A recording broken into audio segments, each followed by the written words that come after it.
কি শয়তানের আনন্দ হয় না? রাধে রাধে, কি শয়তানগুলোর আনন্দ হয় কি না? দেখেন না, আজকে একটু না বলে যাব না, একটু বলি। সনাতন ধর্মের মানে হিন্দুদের বিপদে ফেলে দিয়ে আর একজন কলা খাবার জন্য নাচপা নাচছে। কলা খাওয়া একজন উঠছে বাংলাদেশে, ভাবছিলাম কিচ্ছু বলবো না, যা করছি ওরা করুক, আমরা দরকার কি, আমরা একটু সুখে থাকলেই হয়। তা দেখি উনি আর আগুন লেজে আগুন লাগাই দিয়ে হিন্দুদের ঘরবাড়ি পোড়ানোর ব্যবস্থা করছে। এইটা কে জানেন?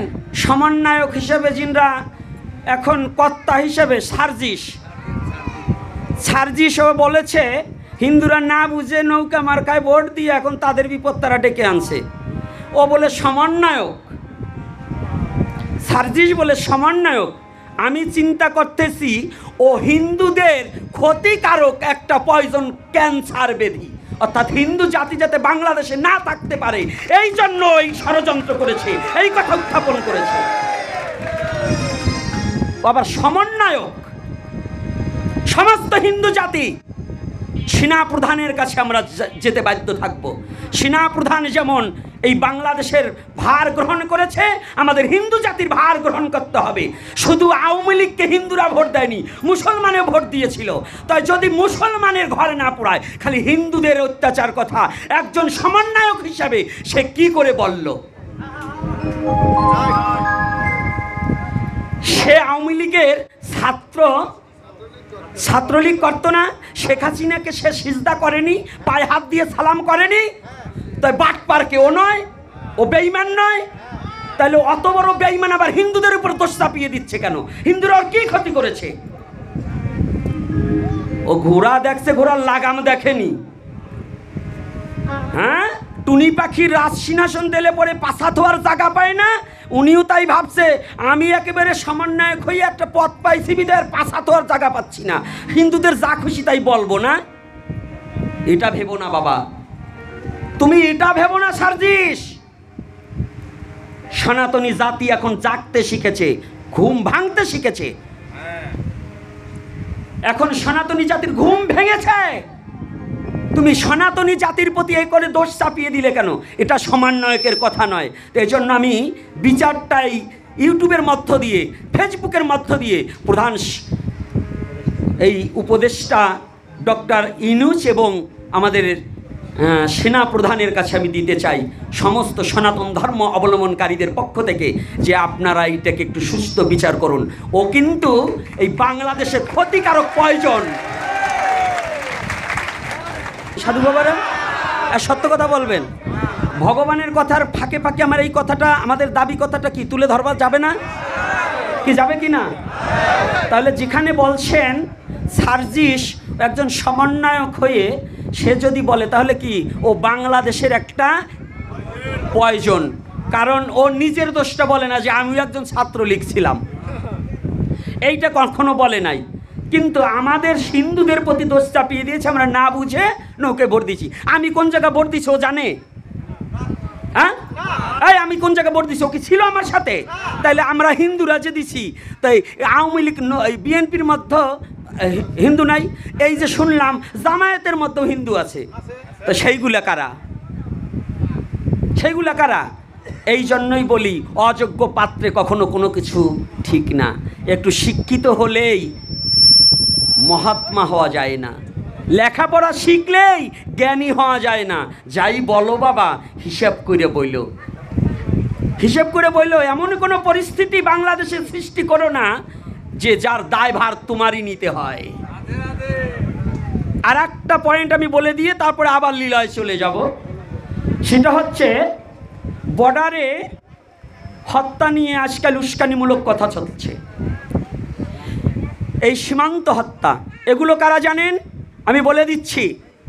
এই যে চিতলমারি, গত পরশুদিনও একটা ছেলেকে অন্যায়ভাবে দোকান থেকে মারা হয়েছে। খুলনাতে কয়েকটা বাড়িতে, কয়েকটা দোকানে আগুন লাগিয়ে দেওয়া হয়েছে। এটা কোনো মিডিয়ায় আসেনি।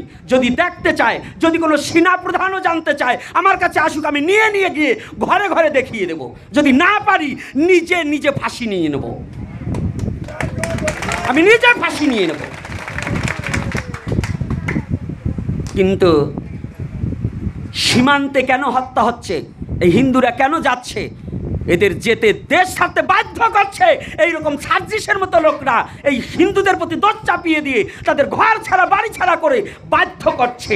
এবং যখন সীমান্তে যায় অবৈধভাবে গেলে তো তারা গুলি করতেই পারে। এখন যাদের অত্যাচারে তারা ঘর বাড়ি ছাড়া হচ্ছে তাদেরকে খুঁটিয়ে বের করা হোক, এটা সেনা প্রধানের কাছে আমার করজোরে বিনয় করে আবদার, যে কেন তারা বর্ডার সীমান্তে যাবে? এমনি এমনি যায়নি, মাতৃভূমিকে ত্যাগ করতে কেউ চায় না, ছাড়তে বাধ্য করা হচ্ছে। এগুলো যেন একটু সেনা প্রধান এবং প্রধান উপদেষ্টা যেন একটু খতিয়ে দেখে। এগুলো যতদিন পর্যন্ত আপনারা নজর না দেবেন ততদিন পর্যন্ত বাংলার বুকে শান্তি হবে না, কারো কাছে শান্তি আসবে না। এজন্য শান্তি যদি বাংলাদেশে আনতে হয় সঠিক বিচারগুলো একটু দেখতে হয়, শুধু চুষে খাওয়ার জন্য কিছু করা যাবে না। একটু আমাদের বাঁচার একটু সুযোগ করে দেওয়ার জন্য আরতি জানাচ্ছি। সনাতনী আর কিচ্ছু চায় না, সনাতনী চায় একটু শান্তি শৃঙ্খলাভাবে বাঁচতে, তার জন্ম মাটিতে থাকতে, তার জন্মভিটাকে ভালোবেসে। না হলে ৭১-এর সময় চলে যেত, এই বাংলাদেশে একজন সনাতনী থাকতো না।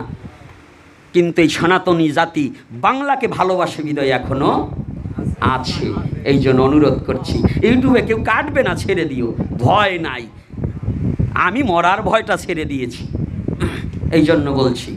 আর তবে একটা ইউটিউবারদের একটা দোষ আছে, যা না হয় তাই লেখা চাইরো না, হিডিংয়ে তাই দিও না, যা বলি না তাই দিও না, যা বলি তাই দিও। হ্যাঁ, তোমরা আবার ওই বাড়তি কথা লেখা এমন একটাই করো, ঝগড়া বাঁধিয়ে দাও, এইটা বাঁধাইও না বাবা। এইটা থেকে মেন বগলটা আর একটু তা যাক। এইবার যখন বলছি যে প্রভু তাহলে কি করে হরিনাম করবো, একটু গোপনে করি।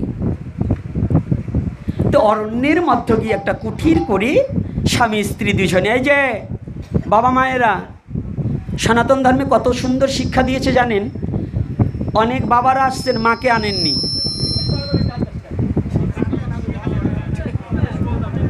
জয় শ্রী রাধে, আসতে বাবা। অনেক মা এসেছেন, বাবাকে আনেননি। আবার অনেক মা বাবা এসেছেন, যুবতী মেয়েকে বাড়ি রেখে এসেছেন। এটা হবে না। যার বয়স্ক মেয়ে, বিবাহর উপযুক্ত মেয়ে আছে বাড়িতে, ওই মেয়েকে কেউ বাড়ি রেখে সাধু সঙ্গে যাবেন না, চরণ ধরে নিষেধ করি, একেবারে চরণ ধরে নিষেধ করি। বিবাহর যোগ্য কন্যা বাড়ি রেখে যদি কেউ বাড়িতে, ফাঁকা বাড়িতে রেখে আপনি স্বামী স্ত্রী উভয় মিলে সাধু সঙ্গে কেউ যাবেন না। যদি এজন্য কোনো দুর্ঘটনা ঘটে, এজন্য ওই মা বাবাই দায়ী হবে, অন্য কেউ নয়।